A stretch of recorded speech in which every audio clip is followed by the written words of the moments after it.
आज मैं बहुत खुश थी। आज मेरे भाई की शादी का दिन था। चांदनी भाभी देखने में बिल्कुल चांद के समान लग रही थीं। इतनी हसीन कि उनसे नजरें हटाना मुश्किल हो रहा था। चांदनी भाभी हमारे ही मोहल्ले में रहती थीं। मुझे तो उस समय अपने कानों पर विश्वास ही नहीं आ रहा था जब भाई ने बताया वो और चांदनी एक दूसरे से बहुत मोहब्बत करते हैं। भाई का भाभी से मोहब्बत करना समझ आता था, क्योंकि हमारे मोहल्ले की सबसे खूबसूरत लड़की चांदनी भाभी ही थीं। भाई क्या, उस लड़की के हुस्न पर तो हमारे पूरे मोहल्ले के लड़के फिदा थे। लेकिन वो किसी को लिफ्ट नहीं कराती थीं, अपने काम से काम रखती थीं और घर से भी बहुत कम बाहर निकलती थीं। हमने आज तक उन्हें किसी भी लड़के से बात करते या दोस्ती करते नहीं देखा था। इसलिए जब भाई ने कहा कि उन दोनों की लव स्टोरी है तो मैंने अविश्वास से भाई को देखा था। लेकिन खैर, मेरा भाई भी किसी से कम नहीं था। वो भी हैंडसम था। पूरे मोहल्ले की काफ़ी लड़कियां अपनी जान छिड़कती थी भाई पर। खैर, हम अपने दीपक भाई का रिश्ता लेकर गए तो फौरन से रिश्ता स्वीकार भी कर लिया गया था। शादी भी 1 महीने में तय हो गई थी और आज भाई की शादी भी थी। मैं तो शादी पर सबको इतरा इतरा कर बता रही थी, देखो मेरी भाभी तो बिल्कुल चांद का टुकड़ा है। लेकिन ये मालूम नहीं था कि वो चांद का टुकड़ा मेरे भाई को खून के आंसू रोने पर मजबूर कर देगा। अभी कुछ देर पहले ही मेरी बड़ी दीदी, जो कि शादीशुदा थीं, भाभी को भाई के कमरे में बिठाकर आई थीं। सारी रस्मों के बाद हमने भाई की जान छोड़ी थी। वो तो आज इस कदर खुश थे कि जैसे उन्हें सारी खुशियां ही चांदनी भाभी को पाकर मिल गई हों, दुनिया ही जीत बैठे हों। भाई का चेहरा खुशी से दमक रहा था। यहाँ तक कि भाई इतना खुश थे कि रस्मों के नाम पर हमने भाई से जितने भी पैसे मांगे थे, भाई ने सारे पैसे निकाल कर हमारे हाथ पर रख दिए थे। खैर, भाई खुशी खुशी अपने कमरे में चले गए तो हम भी सोने की तैयारियां करने लगे। अभी भाई को कमरे में गए कुछ ही देर गुजरी थी। लगभग आधा घंटा भी नहीं गुजरा था कि भाभी के जोर जोर से चिल्लाने की आवाज़ें आने लगीं। हम सभी घबरा गए। ये सब क्या है? वो इस वक्त क्यों चिल्ला रही हैं? मैं भी अपने कमरे से बाहर निकल आई थी। मम्मी पापा भी कमरे से बाहर आए। मेरी बड़ी दीदी भी यहीं रुक गई थीं। वो भी अपने कमरे से निकलकर बाहर आई थीं। हम सबकी नज़रें भाई के कमरे पर जमी हुई थीं, जहां भाभी चिल्ला रही थीं। भाभी के चीखने की आवाज़ें सुनकर हम सब परेशान हुए थे। भाई के कमरे से भाभी की आवाज़ें आ रही थीं। वो कह रही थीं कि मुझे तुमसे घिन आती है, दूर रहो मुझसे। ये बात सुनकर हम सभी एक दूसरे को देखने लगे थे कि भाभी ये क्या कह रही हैं। वो इतनी तेज तेज आवाज़ में बातें कर रही थीं कि हम सब उनकी बातें आसानी से सुन सकते थे और उनके शब्द सुनकर एक दूसरे से नज़रें भी चुरा रहे थे। एकदम ही कमरे का दरवाज़ा खुला और भाभी भागती हुई कमरे से बाहर निकली थीं और मेरी माँ के पीछे जाकर छुप गईं। इस वक्त भी वो अपने दुल्हन के जोड़े में सजी सवरी थीं, लेकिन बहुत ज़्यादा डरी हुई थीं। डर के मारे बुरी तरह काँप रही थीं। ठंडी के मौसम में भी उनका शरीर पसीने पसीने हो रहा था। मेरा भाई भी हैरत की तस्वीर बना हुआ था, परेशान सा हो गया था। मेरी माँ खुद ये सब देखकर घबरा गई थीं। मेरी भाभी कहने लगी, मुझे इस आदमी से बचा लो, मुझे इससे डर लग रहा है। मेरी माँ कहने लगी, ये तुम क्या कह रही हो चांदनी? वो तुम्हारा पति है और तुम तो पहले से ही एक दूसरे को अच्छे से जानते थे। चांदनी, ये क्या बचपना है? मेरी माँ ने चांदनी भाभी को बड़ी मोहब्बत से समझाना चाहा, लेकिन वो तो यूं थी जैसे भाई को नहीं किसी भूत को देख लिया हो। इस समय उनकी हालत बहुत ज़्यादा ख़राब हो रही थी। ऐसा लग रहा था जैसे भाभी अभी बेहोश होकर गिर जाएंगी। भाभी कहने लगी, मुझे मेरे घर भेज दें, वरना मैं मर जाऊंगी। मेरी दीदी भी भाभी को समझाने लगी कि चांदनी, तुम्हारा इस समय घर जाना ठीक नहीं है, तुम्हारे घर वाले भी परेशान हो जाएंगे। लेकिन भाभी तो यूं थी कि अगर हमारे घर कुछ देर और रुकी तो बेहोश हो जाएंगी। वो रोने लगी, बेतहाशा रो जा रही थीं। मेरा भाई भी बदहवासा अपनी मनपसंद पत्नी की हालत देख रहा था। सबने यही सोचा कि भाभी के घर वालों को बुलाया जाए, क्योंकि वो किसी की बात मानने को तैयार ही न थीं। उनकी एक ही जिद थी कि उन्हें अपने घर जाना है। और फिर भाभी के घर फ़ोन किया गया तो उनकी माँ और भाई घबराए हुए हमारे घर पहुँचे थे कि अभी तो बेटी को विदा किया था और अब उसे अचानक से क्या हो गया। अपनी माँ को देखकर मेरी भाभी रोते हुए उनके गले लग गईं। कहने लगी, माँ, मुझे यहाँ से वापस ले चलो, मुझे बहुत डर लग रहा है। भाभी के चेहरे से भी यही लग रहा था कि जैसे वो बहुत ज़्यादा डरी हुई हैं। वो झूठ नहीं बोल रही। भाभी की माँ ने भी उन्हें समझाने की बहुत कोशिश की थी कि वो क्यों डर रही है, लेकिन वो तो लगातार बस रोए जा रही थी। आखिरकार भाभी अपनी माँ के साथ अपने घर चली गईं। मेरी माँ और बड़ी बहन सर पकड़े बैठे थे। भाई भी चुपचाप वहीं सोफे पर बैठा था। दीदी ने भाई से पूछा कि तुमने कमरे में जाते ही ऐसा क्या कर दिया कि वो यूं डर गई थी और बाबेला मचाने लगी। दीदी की बात पर भाई ने तीखी नज़र दीदी पर डाली थी। वो पहले ही परेशान बैठा था, उस पर दीदी का ये सवाल तो शायद उसे आग बबूला कर गया था, लेकिन बर्दाश्त करके कहने लगा, ये कैसा सवाल है दीदी, मैं तो खुद नहीं जानता कि उसे क्या हुआ था। वो मुझे कमरे में देखते ही मुझसे दूर भागने लगी थी। मैं तो उसे बड़े आराम से ही बात कर रहा था। मैं उससे पूछ रहा था कि आखिर तुम्हें हुआ क्या है, लेकिन वो तो मुझसे अपना हाथ छुड़ाकर जोर जोर से चिल्लाने लगी और कमरे से बाहर भाग गई। भाई की बात सुनकर मेरी माँ बोल पड़ी, मुझे तो लगता है किसी भूत प्रेत का चक्कर है इस लड़की पर। अरे इतनी तो सुंदर है कि मोहल्ले के सब लड़के उस पर मरते थे, तो जाहिर है ऐसी लड़कियों पर जिन भूत भी आशिक हो जाते हैं, और तभी तो इसकी हालत ऐसी हो रही है। दीदी भी ये सुनकर कुछ देर के लिए चुप सी हो गई थीं, फिर कहने लगी, हाँ माँ, मुझे भी लगता है कि इस लड़की पर किसी आत्मा का ही साया है। ये तो किसी दिन दीपक का गला घोंट कर ही मार डालेगी अगर उसने उसे छूने की कोशिश भी की तो। सुना है ऐसी लड़कियां अपने पति को करीब नहीं आने देती, क्योंकि इन लड़कियों के ऊपर जो आत्माएं वास करती हैं वो चाहती ही नहीं कि वो किसी से रिश्ता बनाएं।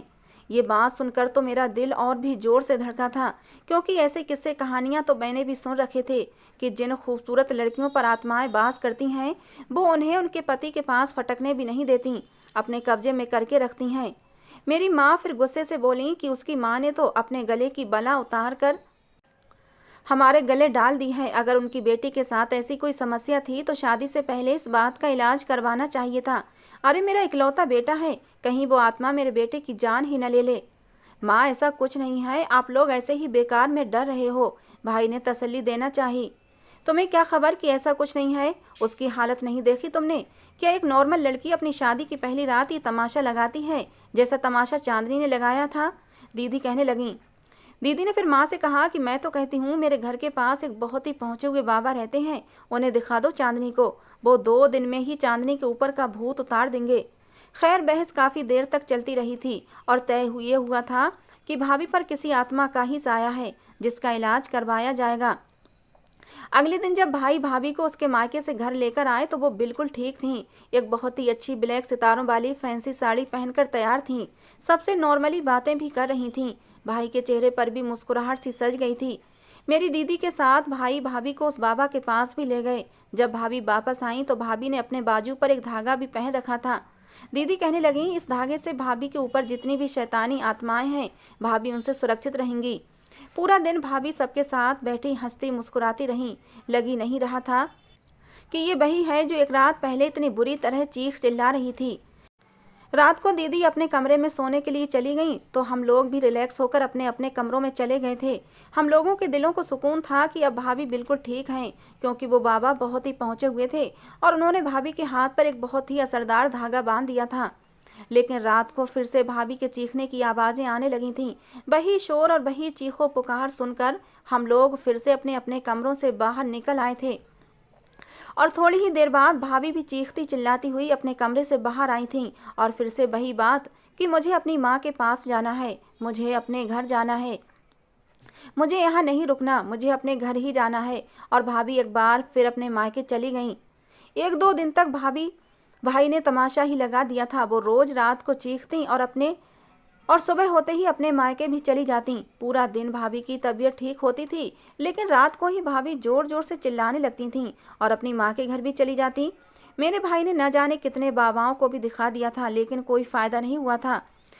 वो जब तक मायके न चली जाती चैन से नहीं बैठती थीं। उनकी हालत ऐसी हो जाती जैसे अभी डर के मारे बेहोश होकर गिर जाएंगी।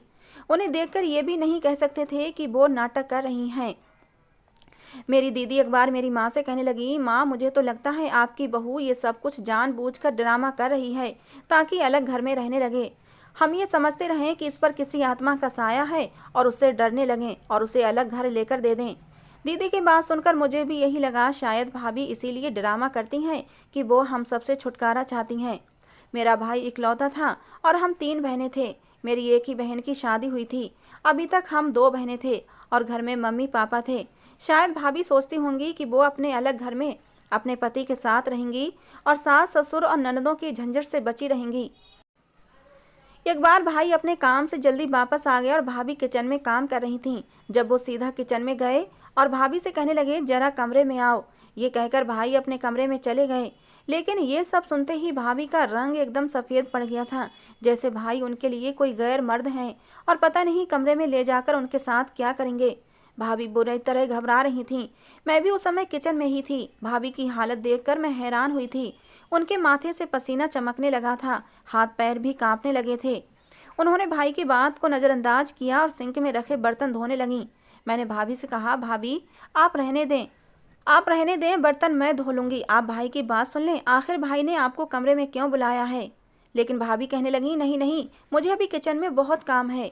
वो अपनी उड़ी हुई रंगत के साथ काम किए जा रही थीं। वो जिस कदर डरी सहमी रहती थीं, कभी कभी तो मुझे उन पर तरस भी आने लगता था। पता नहीं उनके साथ क्या समस्या थी, जो भाई के साथ तन्हाई में जाने से वो इतना ज़्यादा डर जाती थीं। हालांकि मेरा भाई तो उन्हें दीवानों की तरह चाहता था। एक लड़की को आखिर और क्या चाहिए होता है, लेकिन वो न जाने क्यों इस तरह अजीब तरह की हरकतें किया करती थीं। मैंने कहा, आप भाई से इतना डरती क्यों हैं? भाई तो आपसे कितना प्यार करते हैं। मेरी बात सुनकर वो मुझे कुछ देर देखने लगीं, फिर कहने लगीं, वो मैं तुम्हें नहीं बता सकती। ये कहकर उन्होंने जल्दी से अपने हाथ पोंछे और फ्रिज से आटा निकाल कर रोटियां बनाने लगीं। वो भाई के बुलाने पर कमरे में नहीं गई थीं। मुझे उनकी उदास आंखें देखकर कभी ये लगता कि शायद वो भाई को नहीं किसी और को पसंद करती थीं और भाई की संगत उन्हें पसंद नहीं है, इसीलिए वो भाई से दूर रहने के बहाने ढूंढती हैं। और मुझे धीरे धीरे ये समझ आने लगा था कि उन्हें हम घर वालों से कोई समस्या ही नहीं है, बल्कि भाई के साथ है, क्योंकि भाभी हम लोगों के साथ बहुत ही अच्छे से रहती थीं। बिल्कुल सगी बहनों की तरह हम बहनों से प्यार करती थीं और मेरे मम्मी पापा का भी अपने माँ बाप की तरह ख्याल रखती थीं। बस अब भाई से थोड़ी डरी डरी और उनसे दूर रहती थीं। लेकिन एक अजीब बात यह भी थी, जब भी भाभी मायके से आती तो उस समय भाई का हाथ पकड़े हुए मुस्कुराते हुए आती थीं। मुझे उनके ये रहस्यमयी बातें बड़ी ही अजीब लग रही थीं। एक बार मैं चाय बनाकर भाई को उनके कमरे में देने गई तो दरवाजे पर ही रुक गई। कमरे का दरवाजा जरा सा खुला हुआ था और भाई भाभी से पूछ रहे थे, आखिर तुम्हें मेरे साथ समस्या क्या है। तो भाभी कहने लगी, मुझे तुमसे घिन आती है, तुम मेरे पास मत आया करो, तुम्हें अपने करीब देखकर मुझे कुछ होने लगता है। ये सुनकर मुझे एक झटका सा लगा था। ऐसे शब्द तो कोई भी औरत अपने पति से कह ही नहीं सकती, चाहे उस औरत को उसका पति नापसंद ही क्यों ना हो। हाँ, वो हसीन थी, बहुत हसीन थी, लेकिन भला हुस्न पर ऐसा भी क्या घमंड कि पति को यूं नफरत से धुतकार दिया जाए। मुझे लगा भाभी की इस बात पर मेरा भाई आग बबूला होकर उन्हें कुछ सुना देगा, लेकिन नहीं, वो तो उसके सामने बेबसी से हाथ जोड़कर बैठे थे।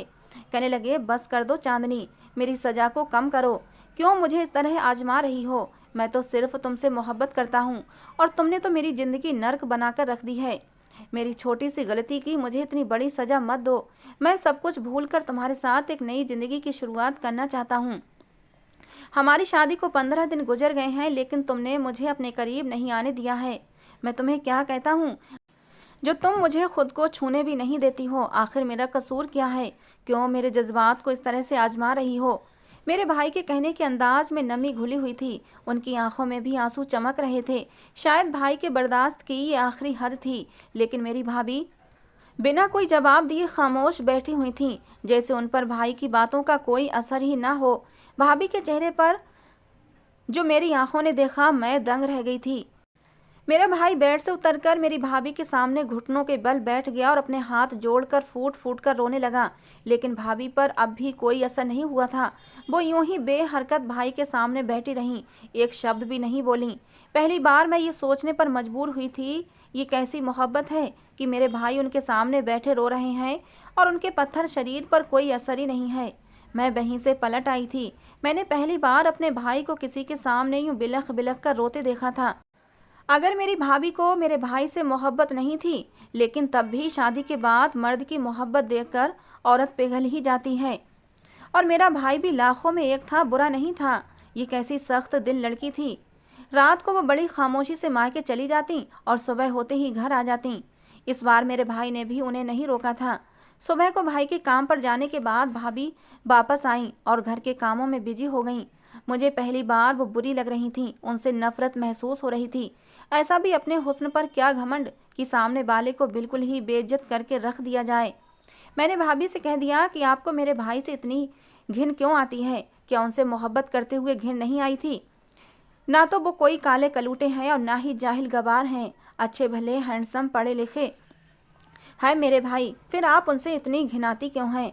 आप उनसे नफरत क्यों करती हैं? वो मुझसे कहने लगी, तुम सच नहीं जानती, तुम्हें नहीं पता कि तुम्हारा भाई क्या है और कैसा है। मैंने कहा, कैसा है मेरा भाई? मैं अपने भाई को अच्छे से जानती हूँ, पूरा बचपन हमारा एक साथ गुजरा है। अगर आपने उनसे मोहब्बत नहीं की तब भी औरत ऐसा ही पति चाहती है जो उसका दीवाना हो, उससे मोहब्बत करता हो। आखिर मेरे भाई में किस बात की कमी है? वो तो आपसे दीवानों की तरह मोहब्बत करता है।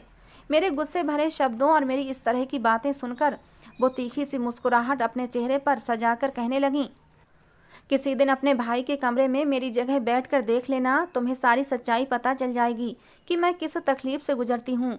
मेरे लिए तुम्हारे भाई की संगत में फूलों की सेज भी कांटों की तरह चुभने लगती है। और फिर मैंने सोच लिया था कि मैं ऐसा ही करूँगी। मैं भाभी की जगह भाभी के कमरे में बैठूंगी और देखूंगी ऐसी भी क्या वजह है। मैंने रात को भाभी को अपने मायके जाने से रोक दिया और उन्हें अपने कमरे में सोने का कहकर खुद उनके कपड़े पहनकर और घूंघट डालकर भाई के कमरे में चली गई। मैंने दुपट्टे से अपने आधे चेहरे को ढक रखा था, इसलिए मेरा भाई मुझे पहचान न सका। मुझसे कहने लगा, चांदनी तुम आज अपने मायके नहीं गई? मैंने ना में सिर हिला दिया। बोली कुछ नहीं थी, क्योंकि अगर बोल देती तो भाई मुझे पहचान जाते। वो जल्दी से उठकर मेरे पास आ गए, कमरा बंद करके मेरे सामने बैठ गए। कहने लगे, क्या तुमने मुझे माफ़ कर दिया है? मैंने इस बात पर भी ना में सिर हिलाया था। वो कहने लगे, बेशक मेरी गलती बहुत बड़ी थी, लेकिन अगर तुम माफ़ कर दो तो मैं तुम्हें बहुत खुश रखूँगा, अपनी हर गलती की भरपाई करूँगा। मैंने मुश्किल से अपनी आवाज़ को बदलने की कोशिश की थी। बहुत ही हल्की आवाज़ में मैंने कहा कि अगर आप मेरे सामने अपनी हर गलती एक बार स्वीकार कर लें तो मैं आपको माफ़ कर सकती हूँ। मुझे बोलते हुए डर भी लग रहा था कि कहीं भाई मेरी आवाज़ से मुझे पहचान न लें, लेकिन भाई ने मेरी आवाज़ को पहचाना नहीं था। और फिर भाई ने जो बातें मुझे बताईं वो सुनकर तो मेरे पैरों तले से ज़मीन ही निकल गई थी। मुझे अपने कानों पर भी विश्वास नहीं आ रहा था। मेरे भाई का एक ऐसा घिनौना रूप भी हो सकता है। मेरा भाई दीपक यूँ तो बहुत अच्छा था, लेकिन उसकी बहुत सी लड़कियों से दोस्ती थी। वो फ़ोन पर उनसे बातचीत करता था। चांदनी भाभी को हमारे मोहल्ले में आए हुए कुछ ही साल हुए थे। वो कॉलेज में पढ़ती थीं। जहाँ मोहल्ले के दूसरे लड़के चांदनी भाभी की खूबसूरती को देखकर उनके दीवाने थे, उन पर जी जान से मर मिटे थे, इसी तरह मेरा भाई भी उनके हुस्न का दीवाना हो गया था। मेरे भाई को ये घमंड था कि वो चांदनी भाभी को अपनी मोहब्बत में दीवाना कर सकते हैं, लेकिन उनके दोस्तों का ये दावा था कि ये लड़की किसी को भी घास नहीं डालती। भाई अपनी एड़ियाँ भी रगड़ दें तो चांदनी भाभी उन्हें लिफ्ट नहीं करवाएंगी। मेरे भाई ने अपने दोस्तों से शर्त लगा ली कि वो 2 महीने के बाद ही चांदनी को अपनी मोहब्बत में गिरफ्तार कर लेंगे। इसलिए अब वो चांदनी भाभी का पीछा करने लगे। कॉलेज के वापसी पर उनसे बात करने की कोशिश करने लगे। चांदनी भाभी ने उन्हें सख्ती से मना किया था कि वो उनका पीछा ना करें, लेकिन वो यही कहते कि चांदनी मैं तुमसे मोहब्बत करता हूँ और तुमसे शादी भी करना चाहता हूँ। लेकिन चांदनी भाभी ने साफ इनकार कर दिया और ये भी कह दिया कि वो किसी की मंगेतर हैं और मैं अपने मंगेतर से बहुत मोहब्बत करती हूँ और वो भी मुझसे बहुत मोहब्बत करता है। लेकिन भाई नहीं माने। एक बार तो भाई ने हद ही कर दी, भाभी का हाथ ही पकड़ लिया। चांदनी भाभी को इतना गुस्सा आया, उन्होंने दीपक भाई के मुंह पर खींचकर थप्पड़ मार दिया। वो अपने कॉलेज के बाहर थी, इसलिए तमाशा सबने देखा था। बहुत से लड़के लड़कियां कॉलेज से निकल रहे थे, सबने ये तमाशा देखा था। कुछ लड़के आगे बढ़े और भाई का गिरेबान पकड़ लिया कि लड़की को छेड़ते हुए शर्म नहीं आती। भाई ने इस बात को अपनी जिद और अना का मसला बना लिया। वो भाभी से हर सूरत इस थप्पड़ का बदला लेना चाहते थे, इसलिए उन्होंने अपने दोस्तों के साथ मिलकर एक बहुत ही घिनौनी हरकत की। जब भाभी कॉलेज जाने के लिए बस से उतरी तो भाई ने उन्हें खींचकर एक गाड़ी में बिठा लिया और उनकी नाक पर रुमाल रखकर उन्हें बेहोश भी कर दिया। भाई उन्हें अपने एक दोस्त के घर पर लेकर गए थे जो खाली पड़ा था और उन्हें कमरे में बंद कर दिया। जब भाभी को होश आया तो वो भाई को कमरे में देखकर रोने लगीं, कहने लगीं कि वो उन्हें जाने दें। भाभी रो रोकर दीपक भाई से कह रही थीं कि उन्हें छोड़ दें, लेकिन भाई तो चांदनी भाभी के हुस्न के दीवाने बने बैठे थे। ऊपर से चांदनी भाभी की बिखरी हुई हालत। इस समय वो बहुत ही ख़राब हालत में थीं। खींचातानी में उनका दुपट्टा कहीं गिर चुका था। वो खुद को अपने हाथों से छुपाए बैठी थीं। चांदनी भाभी को यूं बिना दुपट्टे में और अपने इतने करीब देखकर भाई अपने आप पर कंट्रोल न कर सके। भाभी के आंसू, रोना, चीखना, विनती करना कोई भी काम नहीं आया था। भाई ने उस रात भाभी के साथ दरिंदगी की सारी हदें पार कर दी थीं। भाभी की गली से निकलने वाली दिल दहला देने वाली चीखें भी भाई के पत्थर दिल पर असर नहीं कर सकी थीं। उन्होंने अपने थप्पड़ का इस तरह बदला लिया था कि भाभी के साथ जानवरों से भी बुरा सलूक किया था। मेरा भाई शादी से पहले ही चांदनी भाभी की इज्जत को तार तार कर चुका था और उनकी कुछ वीडियोस और तस्वीरें भी ले चुका था। मेरी भाभी के साथ जो कुछ भाई ने किया वो सिर्फ उनसे नफरत ही कर सकती थी। मेरे भाई ने कहा कि वो उन्हें किसी और के काबिल भी नहीं छोड़ेगा, इसलिए जब वो अपना रिश्ता उनके लिए भेजें तो वो मान जाएं, वरना उनकी तस्वीरें उनके भाई और बाप के सामने भेज दी जाएंगी। भाभी रोते धोते अपने घर चली गई थीं। इस बात का पता किसी को भी नहीं चला था। मेरी भाभी ने पहले वाले मंगेतर से रिश्ता तोड़ दिया था, ये कहकर कि वो किसी और से प्यार करती हैं। हालांकि उनका दिल ये कहते हुए खून के आंसू रो रहा था, क्योंकि वो अपने मंगेतर से बहुत मोहब्बत करती थीं। दोनों ने अपनी आने वाली ज़िंदगी को लेकर बहुत से सपने भी सजाए थे, लेकिन उन्हें पता था अगर उन्होंने ऐसा नहीं किया तो उनकी इज्जत को दीपक भाई उछाल कर रख देंगे, क्योंकि दीपक के पास बहुत ही गलत वीडियोस थीं, जिनके वायरल होते ही चांदनी भाभी किसी को मुंह दिखाने के काबिल नहीं रहती। और ऐसी वीडियो और तस्वीरें देखकर तो उनका मंगेतर भी उनसे शादी नहीं करता। ये बात ऐसी थी कि उनके घर वालों ने भी भाभी को बहुत ही बुरा भला कहा था कि तुमने घर वालों की इज्जत का भी ख्याल नहीं रखा। मंगेतर के होते हुए किसी दूसरे से मोहब्बत की पेंगे बढ़ा लीं। भाभी कड़वी कसीली बातें सुनती रहीं और जब भाई का रिश्ता आया तो भाभी ने अपने घर वालों से कह दिया कि वो सिर्फ दीपक से ही शादी करेंगी, वरना अपनी जान दे देंगी। भाभी के घर वाले मान गए, लेकिन भाभी से सबके दिल बुरे हो चुके थे। मेरा भाई अपने घमंड के नशे में और भी चूर हो चुका था कि अब वो खूबसूरत लड़की को अपनी पत्नी बनाकर अपनी हर ख्वाहिश पूरी करेगा, उसे जलील करेगा और अपने थप्पड़ का हर दिन बदला भी लेगा। लेकिन भाभी ने पहली रात ही ऐसा तमाशा लगा दिया कि भाई के भी होश उड़ गए। भाभी भाई से कहने लगी, मुझे तुमसे नफरत है, इतनी नफरत कि अगर तुम मर भी जाओ तो मुझे अफसोस ना होगा। तुमने मेरी तस्वीरें दिखानी थी तो जाओ, जिसे चाहे मेरी तस्वीरें दिखाओ, क्योंकि अब मैं दुनिया के सामने तुम्हारी पत्नी हूँ, तुम्हारी इज्जत हूँ। सबको ये बता दो कि तुमने मुझसे कैसे शादी की है। भाई ने कहा, बेशक उन्होंने सब कुछ बदले के लिए किया था, लेकिन भाभी को देखकर वो उनसे मोहब्बत कर बैठे थे, इसलिए वो सब कुछ भूल जाएं। लेकिन ऐसा हादसा औरत कभी भुला नहीं सकती और ना ही ऐसे आदमी को अपना सकती है। वो कहने लगी, मैं तुमसे कभी मोहब्बत नहीं कर सकती, तुम्हें कभी भी अपने पास बर्दाश्त नहीं कर सकती, क्योंकि जो कुछ भी तुमने मेरे साथ किया है मुझे तुमसे घिन आती है, नफरत महसूस होती है तुमसे। वो चिल्ला चिल्ला कर कहने लगती तो भाई भी घबरा जाते। भाभी को शायद वो तकलीफ भरी रात याद आने लगती थी जो उन्होंने सही थी, इसलिए वो कमरे से बाहर निकल जाती और इस काली भयानक रात की तकलीफ को याद करके भाभी इतना ज़्यादा डर जाती कि डर के मारे थर थर काँपने लगती थीं। ये बात किसी भी औरत के लिए बर्दाश्त करने के काबिल नहीं है जो चांदनी भाभी के लिए थी। यही वजह थी कि भाई जब भी उनके करीब आने की कोशिश करते भाभी चीखने चिल्लाने लगती थीं। लेकिन भाई को अब अपनी गलती का भी एहसास हो चुका है और भाभी की मोहब्बत में गिरफ्तार भी हो चुका था, लेकिन वो सिर्फ उनसे नफरत ही करती थीं। ये सारी हकीकत बताकर भाई ने जब मेरा घूंघट हटाया तो उनकी रंगत ही उड़ गई थी। वो कुछ भी बोलने के काबिल नहीं रहे थे और अपने भाई का ये घिनौना रूप देखकर मेरे आंसू बह रहे थे। मैंने कहा, भाई मुझे तो आप पर बड़ा घमंड था कि मेरा भाई दुनिया का सबसे अच्छा इंसान है, लेकिन आपने ये सब क्या कर दिया, एक मासूम सी लड़की की ज़िंदगी बर्बाद कर दी। चांदनी भाभी आपके साथ जो कुछ भी कर रही हैं ठीक कर रही हैं। ये कहकर मैं उनके कमरे से बाहर आ गई थी और भाई की हकीकत भी सबको बता दी। भाई ने सबसे हाथ जोड़कर माफ़ी भी मांगी थी, चांदनी भाभी से भी हाथ जोड़कर माफ़ी मांगी। उसके बाद भाभी ने भाई को अपना तो लिया था, लेकिन आज भी वो उनकी संगत में खुश नहीं होती हैं और भाई वो कभी भी भाभी के सामने नज़र उठाकर बात नहीं कर सकते।